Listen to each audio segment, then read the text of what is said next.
look up. No, really, look up. Above your head, thousands of satellites are working for you. Right now, they guide your phone. They time your bank transfers. They help farmers plant food. They help generals decide life and death. Space is no longer the future. Space is infrastructure. And the United States knows it.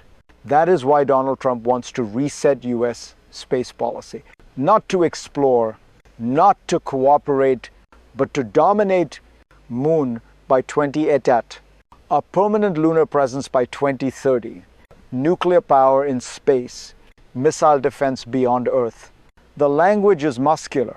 The ambition is breathtaking. But here is the problem. Space is not the Wild West. And dominance without rules does not create order. It creates collisions, misunderstandings, and creases. If America gets this wrong, the consequences will not stay in orbit. They will fall back to Earth, into markets, into security, into your daily life. If this matters to you, keep listening.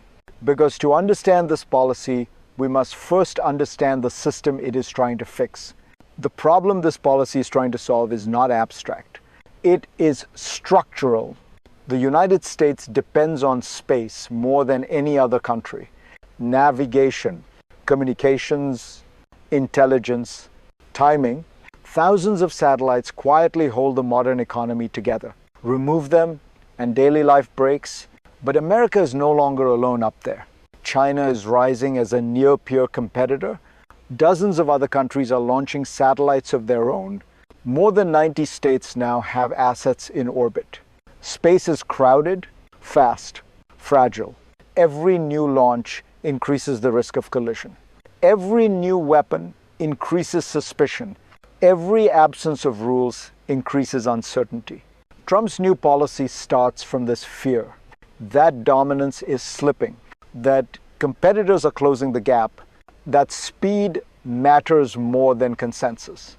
So the administration responds with power, with timelines, with technology, with commercial muscle. But here is the tension. Space is a shared domain, and shared domains collapse when rules disappear. To see why this matters, we need to look backward at how space governance was built and what happens when it is quietly dismantled. To understand the danger, we have to go back to the Cold War. When space was new and terrifying, the United States and the Soviet Union were rivals, armed with nuclear weapons, suspicious of everything. Yet even then, they made a choice. They agreed that space should not become a battlefield. That orbit should remain predictable. That rules mattered. Treaties were written, norms were set, boundaries were defined, not because trust was high, but because the risks were higher. Those rules did something remarkable.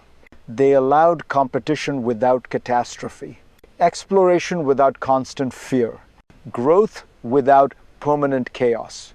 For decades, that system held, but systems age, technology accelerated, launch costs collapsed, commercial players flooded in. Today, space is no longer empty.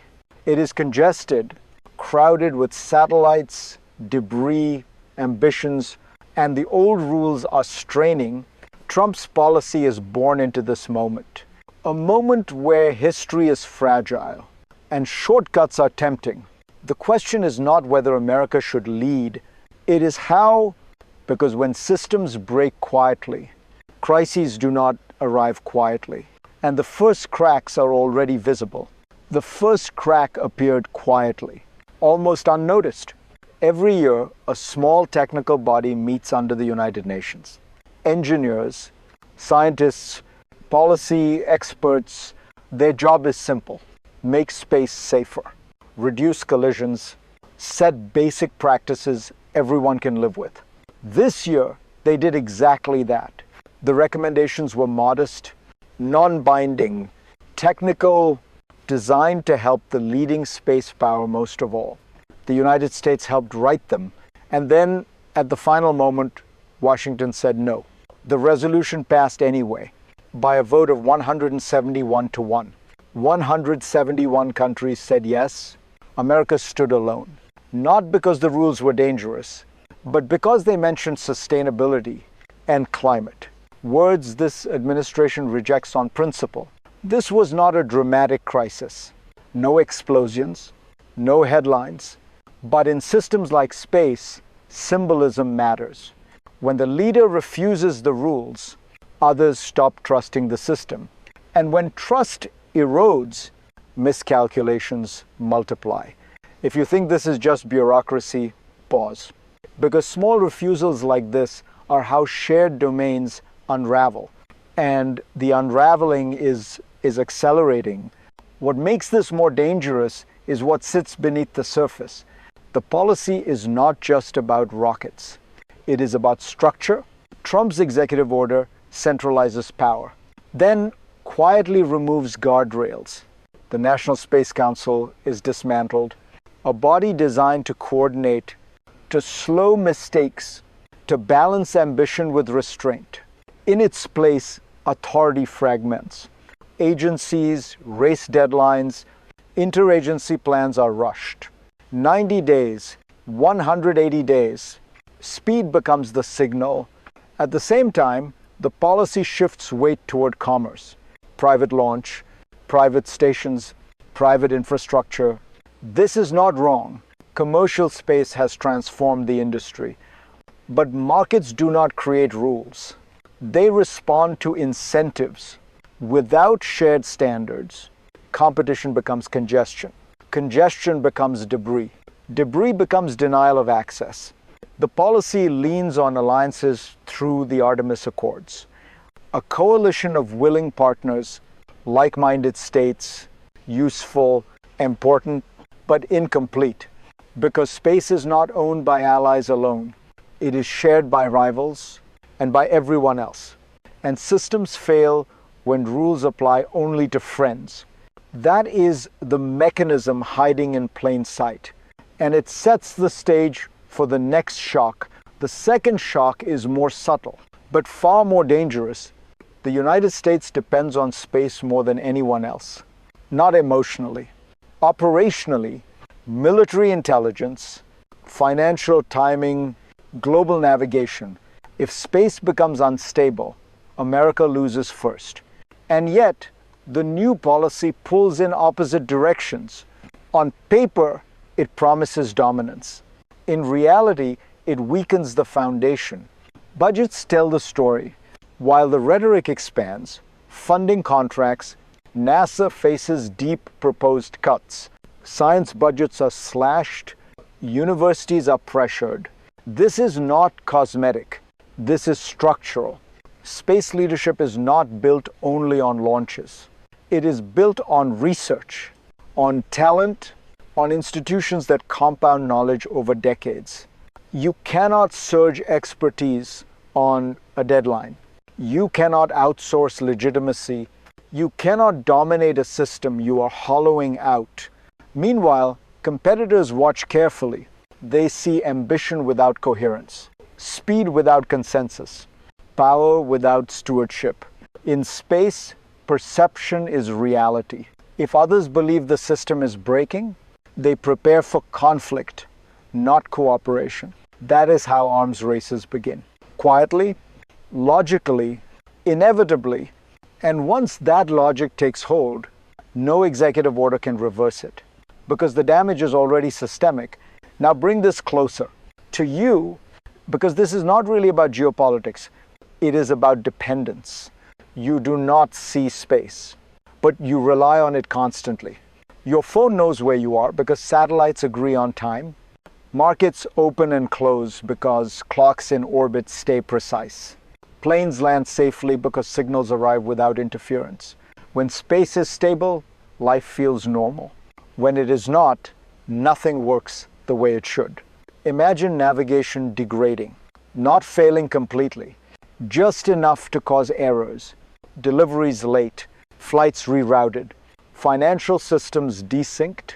This is how modern crises begin. Not with explosions, but with friction. And here is the hard truth. Rules protect the most dependent player first, and that player is the United States. And by extension, leadership in space is not about dominance. It is about restraint, about predictability, about making sure others trust the system enough not to break it. If you care about security, about stability, about not waking up inside a quiet crisis, then this policy deserves more scrutiny than slogans, because space does not forgive mistakes. And once trust is lost up there, it is almost impossible to rebuild. Stay with me, because the global consequences are even larger than you think. The ripples reach far beyond US borders. Space is global. Every satellite, every orbit, every signal affects everyone. Europe tracks its satellites. China maneuvers its constellations. India launches its systems. All watching, all calculating. When the United States bends rules for speed, others must respond. If they do not, collisions happen. If they mirror, tension escalates. The Artemis Accords offer a framework, a coalition of like-minded states, but 60 countries are not enough. Space belongs to more than friends. Every misstep invites reaction. Every unilateral move triggers adjustment. Every ignored norm increases risk. A satellite miscalculation can cascade, a debris field grows, a signal is lost, markets wobble, security frays. Dominance in isolation breeds instability. In space, stability is the true form of power. To understand where this is headed, we must now look at the future 3 possible paths. Here is where it gets critical. The future of US space policy splits into 3 paths. The first, the optimistic path. America leads with rules, funding, and alliances. Commercial innovation thrives. Moon bases rise. Mars missions begin. Space remains predictable. Dominance is sustainable. The second, the middling path. Ambition outpaces structure. Budgets lag. Rules are half followed.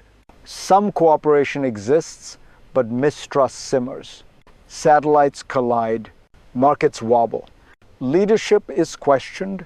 Power exists, but fragility shadows it. The third, the worst-case path.